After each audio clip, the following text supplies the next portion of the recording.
il est une région d'Europe qui représente un exemple de submersion migratoire achevée par l'islam, c'est le Kosovo. Dans cette région, cœur spirituel de la Serbie historique, les Serbes sont devenus minoritaires et subissent le joug de leur ennemi pluriséculaire. Les images que vous allez voir témoignent de la terrible réalité que subissent aujourd'hui quotidiennement nos amis les Serbes du Kosovo. Regardez-les bien. Imaginez que demain, ce pourrait être en Seine-Saint-Denis ou en Provence ou en Anjou.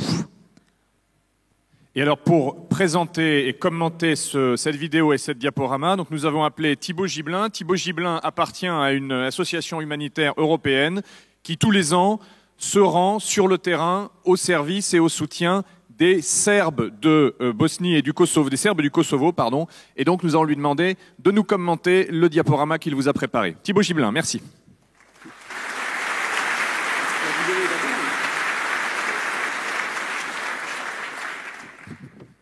Chers amis, bonjour. L'islam est rentré avec fracas dans les Balkans au XIVe siècle et il n'en est jamais reparti. Le théâtre de l'opposition irréductible, cette religion, l'islam et de l'Europe, c'est le Kosovo. Donc en préambule, nous allons avoir une petite vidéo qui montre qu'est-ce qu'une confrontation civilisationnelle en Europe au début du XXIe siècle.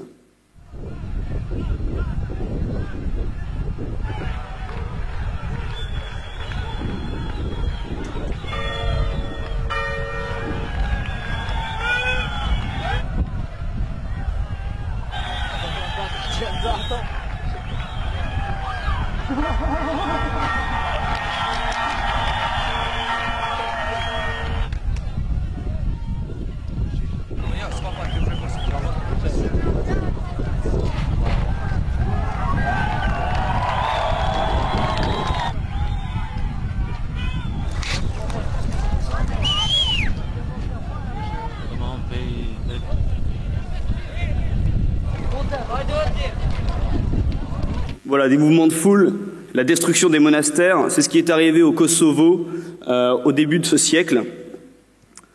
C'est en 1389, à la bataille de Kosovo-Polier, que la puissance dominante de la région n'est plus la Serbie orthodoxe, mais l'Empire ottoman musulman.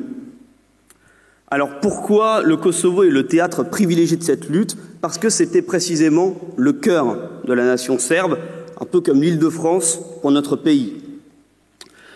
C'est le pays, c'est la région de Serbie où se trouvent les monastères importants, les monastères fondamentaux, où la souveraineté des Serbes s'exerce et où le tissu politique était le plus important, ce qui a fait que les Turcs n'ont jamais pu briser la religion dans cette région, alors que les voisins, les Albanais, ont été séduits par les privilèges que leur octroyait le choix de la religion musulmane dans l'Empire turc.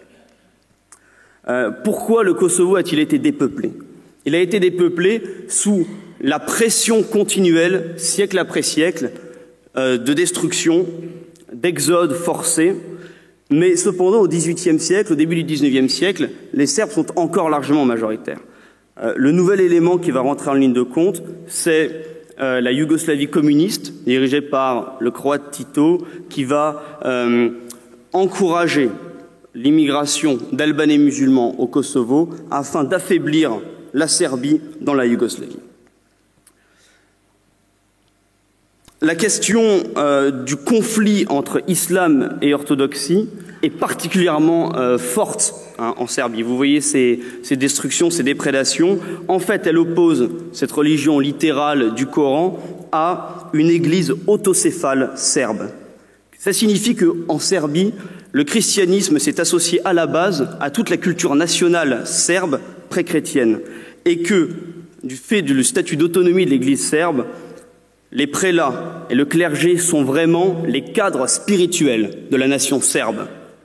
Cette puissance du sentiment identitaire leur a permis de tenir. Il y a une différence entre les Albanais d'Albanie, chez lesquels le sentiment identitaire national et structurant, et puis ces immigrés d'Albanie qu'on nomme les Kosovars, qui se sont imposés, qui ont détruit, même sur les panneaux, vous voyez, au Kosovo, les noms serbes pour les remplacer par les uniques noms albanais, parce que chez ces gens-là, il y a un appauvrissement culturel et l'islam devient la seule matrice identitaire. C'est pour cette raison que le salafisme mondialisé a beaucoup de succès là-bas et que, en comparaison de la population du Kosovo, seulement 1 600 000 habitants, eh bien, il y a beaucoup de djihadistes qui opèrent en ce moment au Moyen-Orient. La question, ce n'est pas de voir l'islam comme l'unique souci de conflit entre les Serbes et leurs voisins albanais. Cependant, c'est le principal vecteur de mobilisation. En fait, l'islam oppose ceux qui en ont fait leur loi et ceux qui décident de ne pas s'y soumettre. L'exemple de la Serbie, c'est que la résistance paye, c'est que la mémoire entretenue permet de tenir face à un empire qui était la première puissance mondiale, comme aujourd'hui ils tiennent face à l'alliance de la Turquie, de la collaboration des Albanais du Kosovo et de l'Empire américain, qui a imposé pour son propre intérêt une nouvelle carte des Balkans, qui a manipulé, comme il le souhaitait, la volonté de dissidence de ces musulmans pour briser une puissance autonome et structurante pour les Balkans.